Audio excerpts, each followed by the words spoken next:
YouTube, we got the engine in yesterday off camera, so I didn't get to record it because I was kind of caught by surprise that people showed up. We threw the engine in and I was like, oh shit, I didn't record any of it. Oh well. But we are going to go ahead and start working on the engine today to get it reassembled. First thing we need to do is I mistakenly put on the flywheel first, so I got to take the flywheel back off to get the shim that goes on the back side of the engine for like starter hole and stuff like that, and this helps starter engagement. And see what this other color goes to, and then I got to put braking oil in it. I might go ahead and put the braking oil first. It doesn't matter when it goes in, it just needs to go in case I happen to go stupid and try to prime the engine with no oil in it. So that being said, let's get on to the freaking video. Alright, so right now I need to put the new drain plug in. It's a magnetic drain plug to make sure any of the particulates doesn't go during braking process, doesn't make it to the oil pump pickup tube. So let's get that in.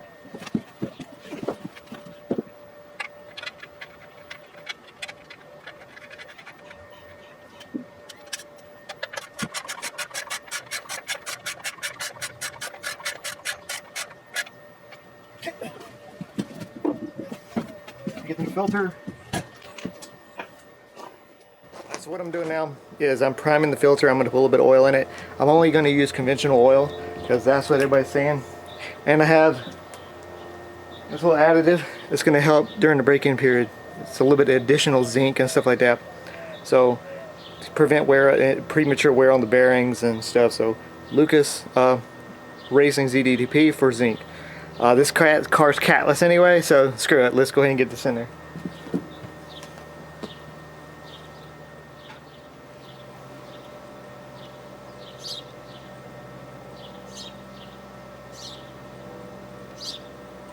Alright, and prime the filter.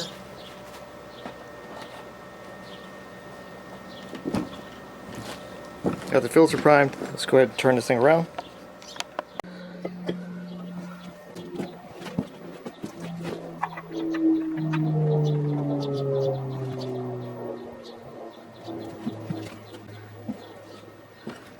Alright, let's get this in there. It's your additive. A little bit of extra zinc during the braking period. I'm only doing this now because I might have a tendency to forget shit. So even if I fail, at least I know that the oil's in it.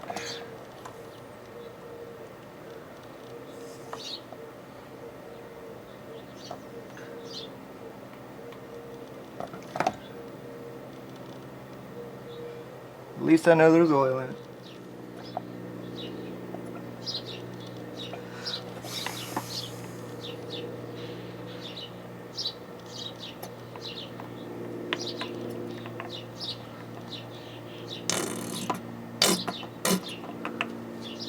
Okay for right now to do this.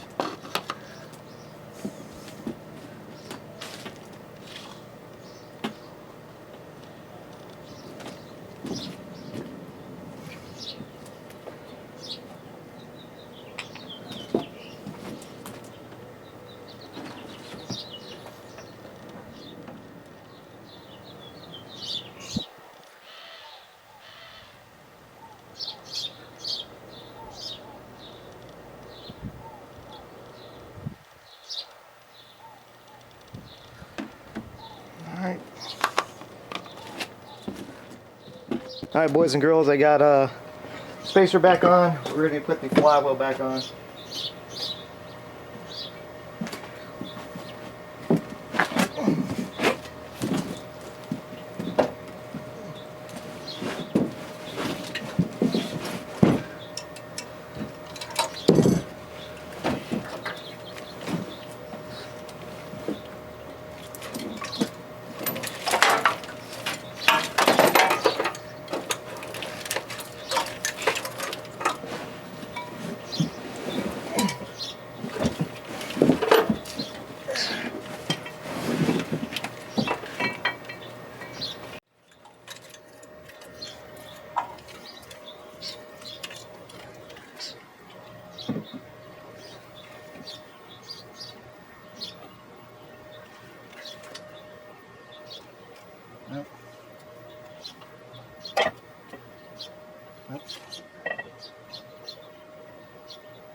Wrench.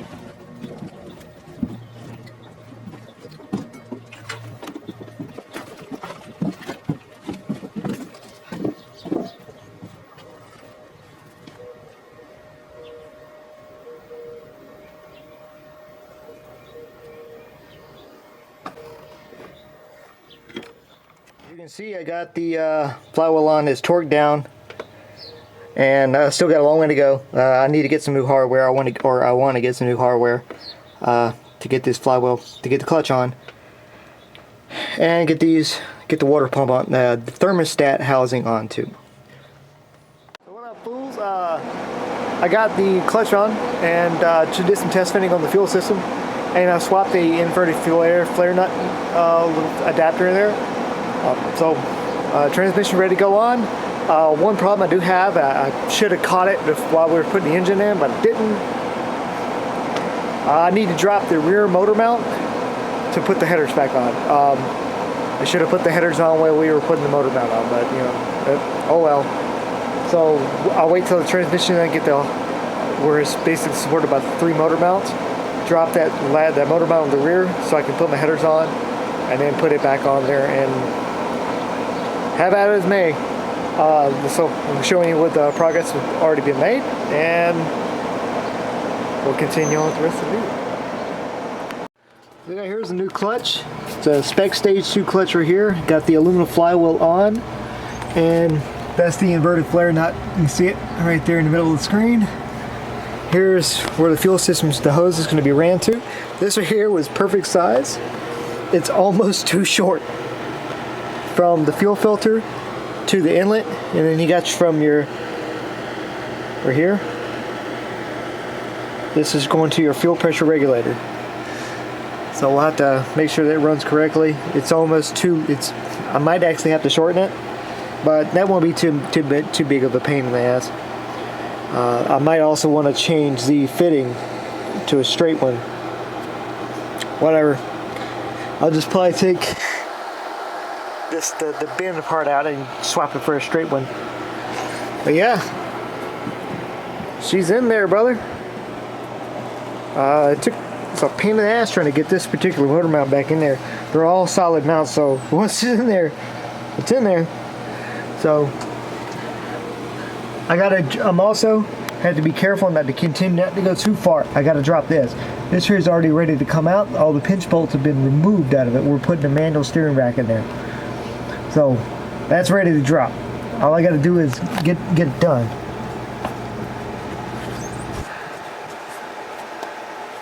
So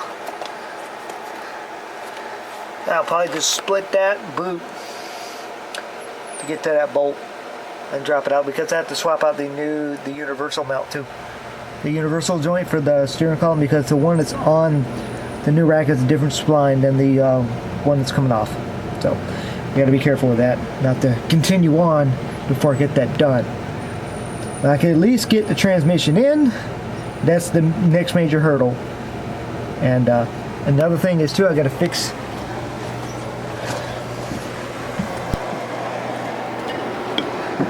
this right here. I got to get a hose to loop or either cap this off, either loop it or cap it off from here to here, because it used to go here, but I'm taking that out. No AC, so there's no need for a heater core in there, and there's no need for this. This right here is just a place for water to come out of at this point. Either maybe find a bolt or something to take that out, and then cap that off.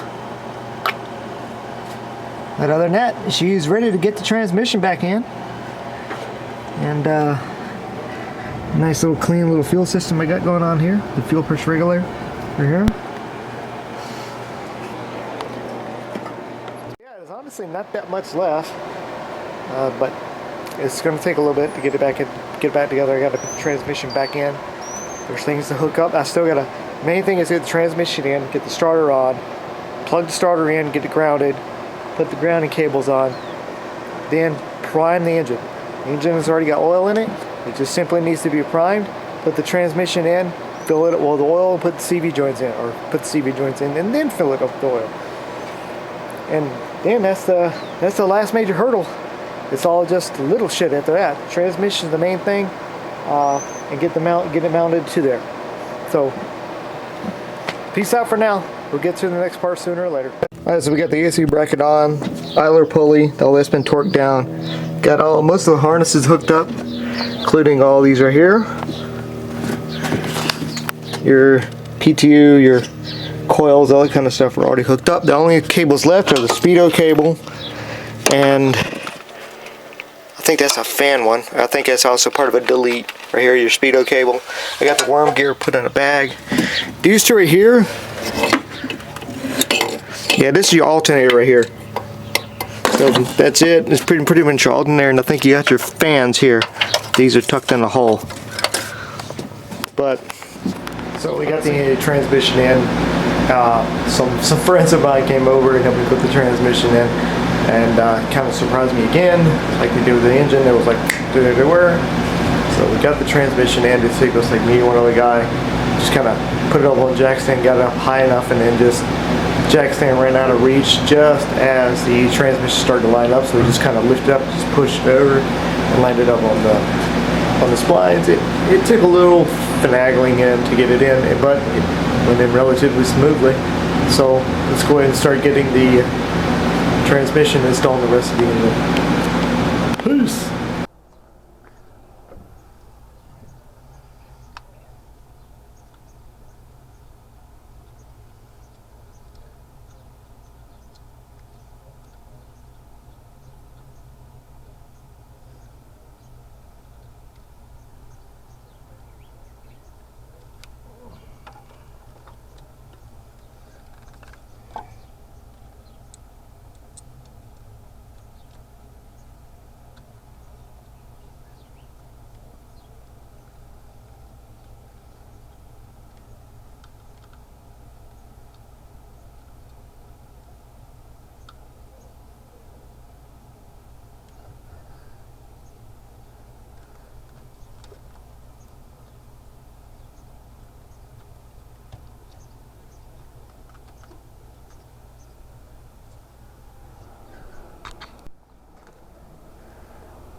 Alright, the clutch took the... So what up YouTube, I'm still continuing on with the engine install. I got the transmission in, the rear headers, the clutch is finished and bled, means the slave cylinder and the hose is attached, and I have the shifter cables back on. Anybody who knows who's ever put those rear headers back on, especially with a set of long tubes on, you got to take the rear motor mount off to be able to put the headers back on, and they're a freaking pain. Yeah, because the one that motor's in there tight on a set of solid mounts doesn't want to move, and those mounts don't give. So you know that was a pain. But I got them off. I had to remove the whole motor mount out, put the headers back on, lift the gasket, then fish the freaking motor mount down next to the headers, and then back in. And then lo and behold, it was easy enough to get it back, get the bolt started. Once I got them all started, I put the main bolt in, the pinch bolt, and it went rather smooth, but still getting them in there past that header, because that little lip on the side of the rear motor mount wants to hit it. Yeah, it didn't want to go in at all. So, but I did get them in there. I really only got to get the starter and the battery installed. Got to put the ground cable on the starter, get the battery hooked up, and I should be able to prime the engine. But it's Phoenix, Arizona, and it's about 110 right now. So I might wait till later. Honestly, I think I'm actually pretty close to getting the engine in. I think what the task is left: front headers, alternators, serpentine belt, CV joints, and the battery.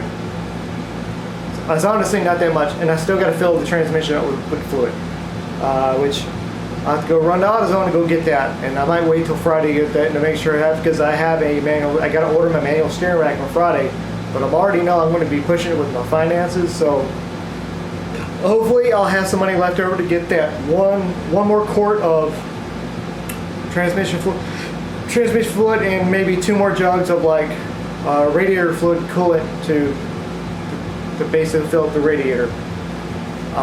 I might just use distilled water and water wetter, because it's Arizona. It never freezes. There's no point to have antifreeze in this car. If anything, having distilled water and these water wetter, anything to keep the rust block from rusting, which is the reason why I like the coolant in there anyways, because it does have rust inhibitors for these cars. But it's a cast iron block. You know good well if you put regular water in it, it's going to fucking rust. So that being said, we're going to continue on with the build. Whenever it starts to get a little cooler, it's super hot right now. But honestly, most of the stuff that's left is relatively easy stuff. Starter, serpentine belt, alternator. The front headers still got to get out. But that's pretty much just put them on there, spread your nuts, and there you go. Not hard at all. But the hardest parts have already been done. So that clutch feels pretty good, honestly. It's definitely got some more effort behind the clutch, but not very much. It's only like maybe 50% more effort than the stock clutch. And that stock clutch was really freaking light. So, I mean, I like it. It's more effort, but not enough to make you look like you're going to leg day every single time you get in and out of the car. So, it's a win. A little bit more effort to let you know you got a clutch, but not too much. It makes it look like you have Arnold Schwarzenegger legs, at least on the left leg. So, with that being said, we're going to continue on with the video. I'm trying to get a lot more done with the head mount, so you can get a better view, first-person perspective on the install. And I'm glad I found it, because for some reason, the reason why I haven't been using it is because the SD card has been missing. I don't know. I finally found it in the most retarded place. It was sitting on a speaker.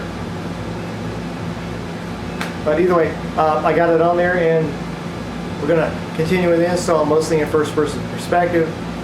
And honestly, in the evening time's going to hit, put that on there, and I should be able to wham bam, thank you man, this thing out of here. So with that being said, we'll go ahead and continue on with the video. Thank you. It's getting fucking hot out here.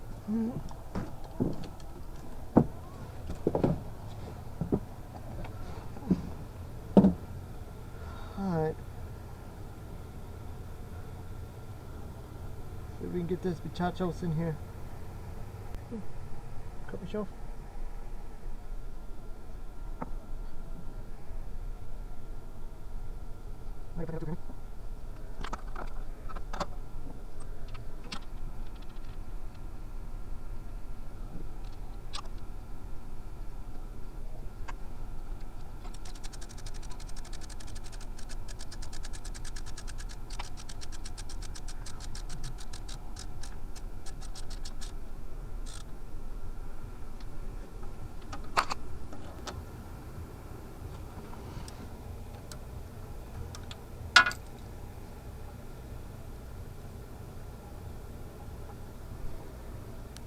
So you know what?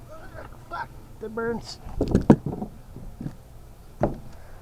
So what I'm gonna do? I'm gonna drop this hood because I can hardly see because of all the freaking sun on my face.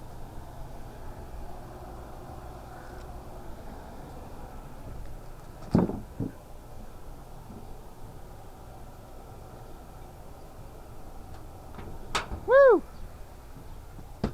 Oh shit, it's not dead.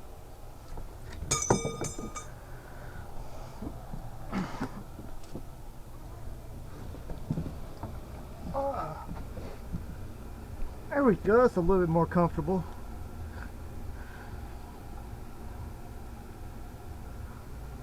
How you like that contrast, that nicely painted freaking engine? Engine oil pan. I gotta fix this too, but it'll be good enough for a break-in. It's leaking a little bit. Use the wrong gasket. But it'll work for now for what I gotta do with it.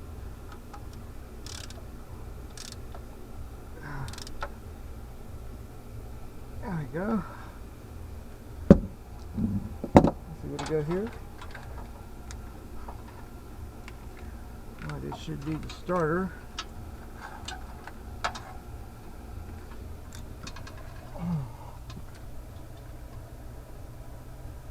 I am a dwarf and a dig.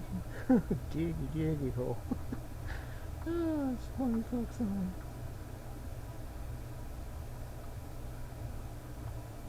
Diggy hole. Diggy hole. Alright, put this. I gotta get that grounding wire in there too.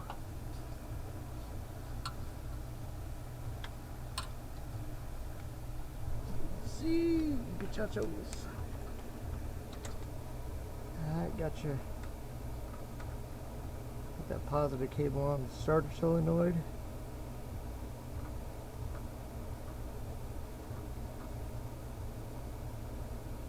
Let's hook this for hero. Clicky clicky.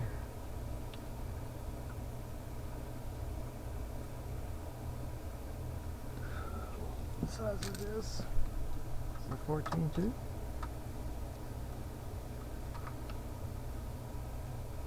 Not.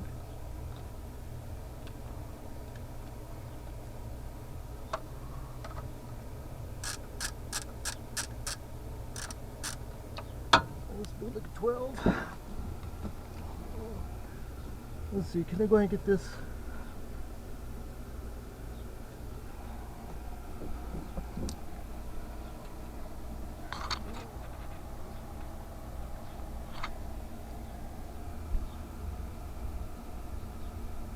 Let's see.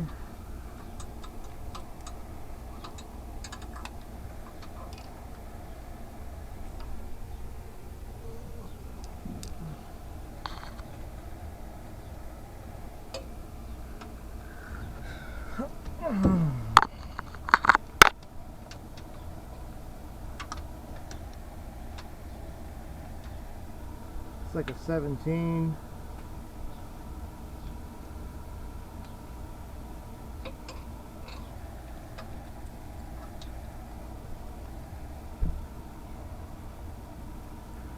I have to do that? Can I do it kind of like down here?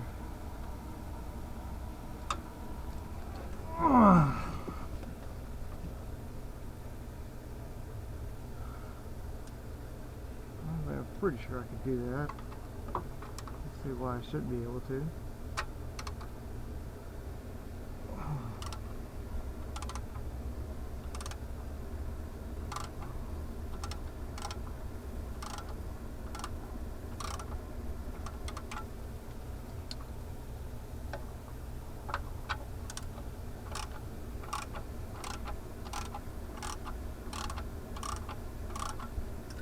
Damn it, hit myself in the face.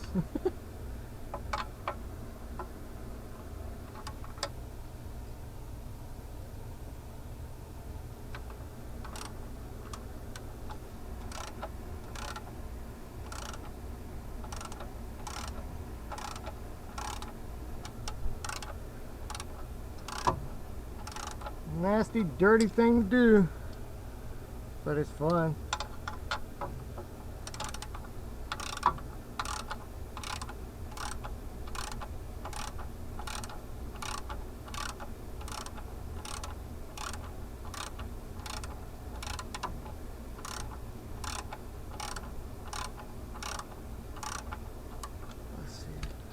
get out of here with fingers? Nope, just doing that yet.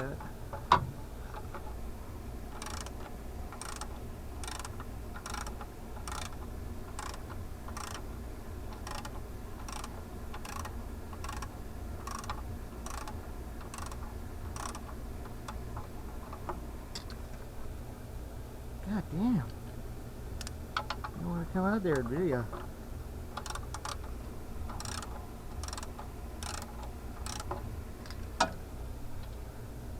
Certainly hope this engine fires up. Still gotta prime it too. So I put the starter on, I gotta get it primed.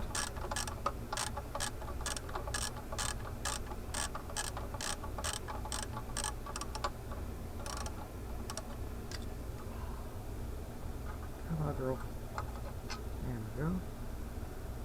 Oh, shut up, it didn't like that.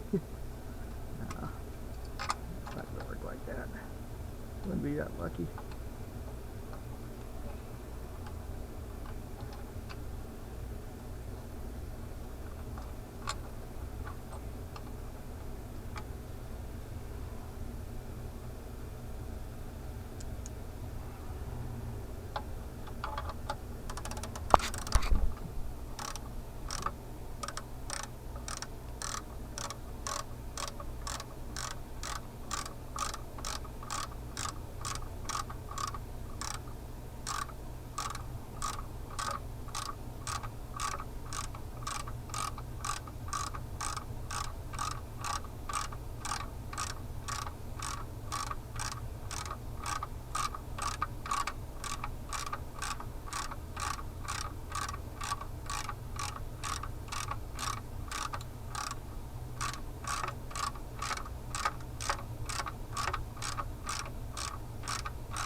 Alrighty.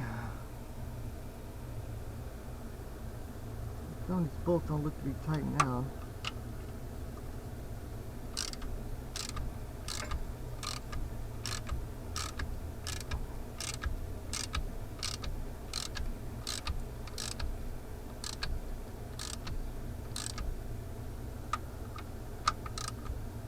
Oh, that was definitely tight.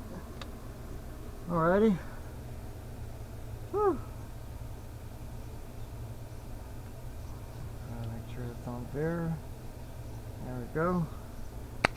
Alright, turn you off. So I got the engine in. It's pretty much installed at this point in time. There's just a couple caveats. It needs a bypass for the heater core. The heater core is kind of gone, so I got to make a little rubber loop, a silicone hose that goes from the thermostat housing from one side to another, so it doesn't try to go into the heater, where the heater core is at. Then I still need the CV joints, and I need to put the serpentine belt on. But other than that, it's good to go. I primed it. I didn't get oil pressure or either the needle moved just a little bit, which go figure, it's turning off the starter. But I did get the oil pressure switch light off. It turned off after a little bit. So I'm a little concerned with that, but I talked to some people and they're like, it sounds like you actually primed it. Oh yeah, and the oil was coming out of the pressure switch. So it was a little bit of a leak, but that at least tells me that the oil made it to the pressure, made it to the pump. So I think I'm okay to go ahead and press on. I think my issue is that the engine is not spinning fast enough for the gauge. It's the stock gauge, and those are not exactly known for accuracy. So with that being said, we'll show you what the engine looks like at the moment. And it looks kind of cool sitting in the engine bay right now. It's actually ready to fire, but before I do that, I want to make sure, because I was talking to my dad and he's like, don't fire the engine without water in it. He said because their oil, since your piston rings are brand new, they're going to be tight and you're going to heat up the engine real quick. And with the camshafts in there, you kind of want to break it in. So what I'm going to do is I'm going to go ahead and finish this bypass. Also, I have to have two more 2-inch radiator clamps. I couldn't find my old ones. So I'll put those on, fill the radiator up with fluid, burp the system, and then we'll fire it up. But other than that, it's ready to fire at the moment, but just want to be safe about it. So I'm going to wait and won't get paid till tomorrow. And I'm trying to get my manual steering rack, so I want to see what my money is before I go buy all this stuff. If I decide it's going to cut me too close to where I want to be, then I'll say screw it, I'll just go ahead and get radiator stuff. And I'm hoping that I'll have enough left over to go ahead and get the radiator stuff anyway and do that. I got enough fluid to fill it up. But I really want to get this manual steering rack. I've been telling this guy I'm trying to get it, trying to get it. I hate saying I'm going to do something and then I don't do it. So let's go ahead and show you what's going on with the engine right now. You can see it's pretty much in there. Sorry about the shade, but there's nothing I can really do with it. I had went and zipped out it just to keep it cinched because that little support bracket is gone now. I'm deliberately not running it. And you got your headers in there. That was a pain in the ass. Got your solid mounts in the seat. You have to remove that mount to get to those headers because the header will hit that hump right there and won't allow it in there. But they're all in there, and I still got to get this here out. See how it's all disconnected down there? So I still got to drop the steering rack. If I need to, I'll drop the headers. It wasn't honestly that bad, but it was a pain in the ass. But it honestly wasn't that bad to take them on and off. Once I figured it, because once I realized that the mount was basically lined up, they just bolted right in. So yeah, I might have to drop the headers again to get that steering rack out, but hopefully I won't. Make sure that all these are here are tucked out of the way. And oh man, the freaking fuel leaks I had when I tried to freaking start this thing. It was spraying freaking fuel everywhere, and I realized that half these fittings weren't even tightened. You can see where here the fuel actually started dissolving the freaking paint on the valve covers, so yeah, it was a nasty fuel. Good thing I had all basically the ignition pulled, the ignition fuse was taken out, and unable to fire, because that would have been a hell of a damn inferno with all the damn fuel sprayed all over the freaking engine. See, no AC. There's the AC bracket you're looking at right there. It's gone. There's the front headers. Radiator hoses are on. The intake's on. Battery's in. It was actually a 70% charge. I was actually surprised it actually held charge, but I had it on wooden stuff anyway, so on a rack. So in a way I was surprised, in a way I wasn't. Everything's hooked up, cable hooked up. I want to get me a Mishimoto radiator shot. You see what happened to this? I broke it trying to pull it out. Whenever I first pulled it out, I broke it. So I need to get me another radiator shroud. Probably going to get a Mishimoto one. Plus it'll give me a couple inches of room. It'll be basically like this across both fans. So basically what I still need to do is CV joints and put that serpentine belt on. You can see how there's no serpentine belt going on down there. So got the alternator hooked up. Like I said, it's ready to go. It's just a couple little button up things. It can actually fire up like this, but I'd rather make sure it has water in it and basically be ready to run. And then throw the CV joints in. Once I get them in on the manual rack, there's no point to put the CV joints in until the manual rack, because I can't finish the job. So I'll get the manual rack in, and then I'll throw CV joints in and hook that all up. So I guess for now I'm going to go ahead and end this video. We'll call this part 1. Engine's in, ready to fire. Just some minor button up stuff that needs to be done, and I need to go get some 100 octane fuel, or either some of that VP octane booster. It comes in a big tall can. It can raise your fuel octane up to like 100 octane, which would be good to get this thing started up. And I gotta rescale the injectors, but other than that, engine's ready to go. So we're ready to get this thing done. Hope you guys enjoy the content. I'm sorry that I couldn't get the engine fired up on this video, because the video's already becoming really long. It's like 30 to 40 minutes at this point. But hope you guys enjoyed it, and we'll peace out.